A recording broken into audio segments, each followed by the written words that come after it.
વડાપ્રધાન શ્રી નરેન્દ્રભાઈ મોદીની કેન્દ્ર સરકારને 12 વર્ષ પૂર્ણ થયા છે, ત્યારે પ્રધાનમંત્રી દ્વારા એવી કેટલીય યોજનાઓ અમલમાં મૂકવામાં આવી જે લાખો લોકો માટે આશીર્વાદરૂપ સાબિત થઈ રહી છે.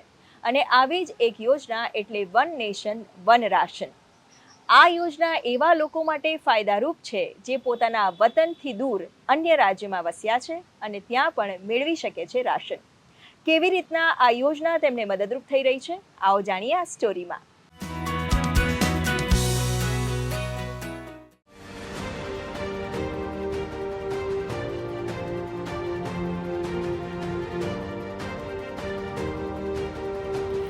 One nation one ration card એ ભારત સરકારની એક મહત્વપૂર્ણ યોજના છે, જે અન્ન નાગરિક પુરવઠા અને ગ્રાહકોની બાબતોનો વિભાગ હેઠળ આવરી લેવામાં આવેલી યોજના છે, જે અંતર્ગત રાષ્ટ્રીય અન્ન સુરક્ષા કાયદા 2013 હેઠળના લાભાર્થીઓ તેમના વર્તમાન રેશન કાર્ડનો ઉપયોગ કરીને દેશમાં કોઈપણ રાજ્ય કે જિલ્લાની કોઈપણ વ્યાજબી ભાવની દુકાન પરથી મળવાપાત્ર અનાજનો જથ્થો મેળવી શકે છે.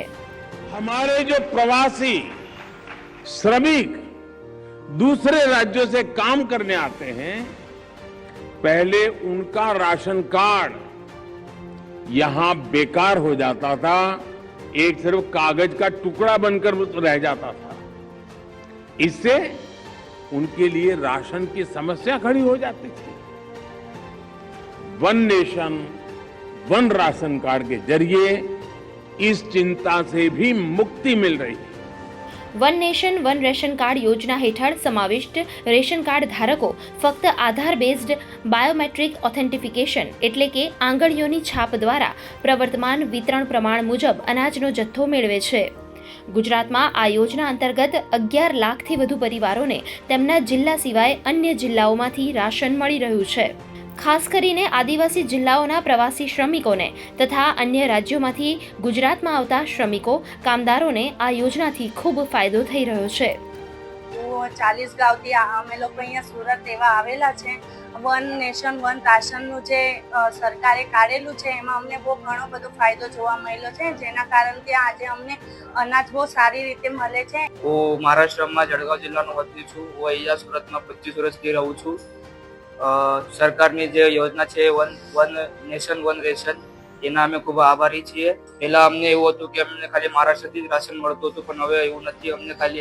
અમને હવે સુરતમાં પણ રેશન મળે છે.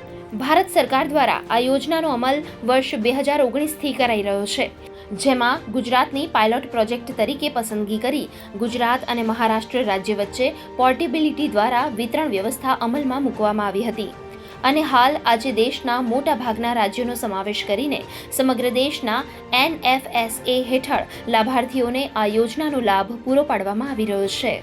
મને વન નેશન અને વન નેશન વન રાશન અંતર્ગત મને રાજસ્થાનથી અહીંયા સુરત આવ્યા પછી પણ મને રાશન પ્રાપ્ત થાય છે. અને અમે અમારા જેવા કેટલાક એવા લોકો છે જેમને આ રાશનની જરૂર છે અને બધા અહીંયા કામ કરવા આવે છે, તો એ લોકોને બી આ યોજનાનો ખૂબ ખૂબ લાભ મળે છે. One nation one ration card અંતર્ગત તમે આખા ભારતમાં ગમે તે જગ્યાનું રેશન કાર્ડ ધરાવતા હોવ પણ તમે કોઈ પણ જગ્યાએથી અનાજ લઈ શકો છો. સુરતને એક મિની ભારત ગણવામાં આવે છે કે જ્યાં જુદા જુદા સ્ટેટમાંથી આવીને વર્કર્સ વસ્યા છે. સેન્ટ્રલ ગવર્મેન્ટની આ યોજનાનો લાભ સુરતમાં કુલ 41,350 સિટી એરિયામાં અને કુલ આખા સુરતમાં થઈને 50,000 જેટલા રેશન કાર્ડ બેનિફિશિયરીઝ લઈ રહ્યા છે. તો એમાં આપણે ફેમિલી કાર્ડ મેમ્બરની સંખ્યા ગણીએ તો એપ્રોક્સિમેટ 1.5 થી 2 લાખની વચ્ચે થઈ શકે. આ બાબતે આપણે તમામ FPS સંચાલકોની જોડે ચર્ચા કરતા હોઈએ છીએ, મિટિંગ કરતા હોઈએ છીએ અને એમને સૂચના આપવામાં આવે છે. અને તો પણ તેમ છતાં કોઈ ઇસ્યુ જણાય તો આપણે રેગ્યુલર વિઝિટ કરીને એનું ચેકિંગ પણ કરતા હોઈએ છીએ. આ યોજનાનો લાભ લેવા માટેની તમામ માહિતી લોકો સુધી સરળતાથી પહોંચે તે માટે ભારત સરકાર દ્વારા મેરા રાશન મોબાઈલ એપ્લિકેશન પણ લોન્ચ કરવામાં આવી છે, જેમાં વિવિધ પ્રાદેશિક ભાષામાં વિગતો ઉપલબ્ધ કરાવવામાં આવી છે.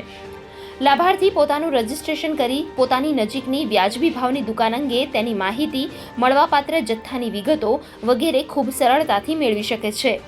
આમ આ યોજના અન્ય રાજ્યોમાંથી આવતા રાશન મેળવતા લોકો માટે વરદાન સમાન છે. ગુડ ન્યૂઝ ગુજરાત માટે સુરતથી લોપા દરબાર સાથે ગુડ ન્યૂઝ ટીમનો રિપોર્ટ.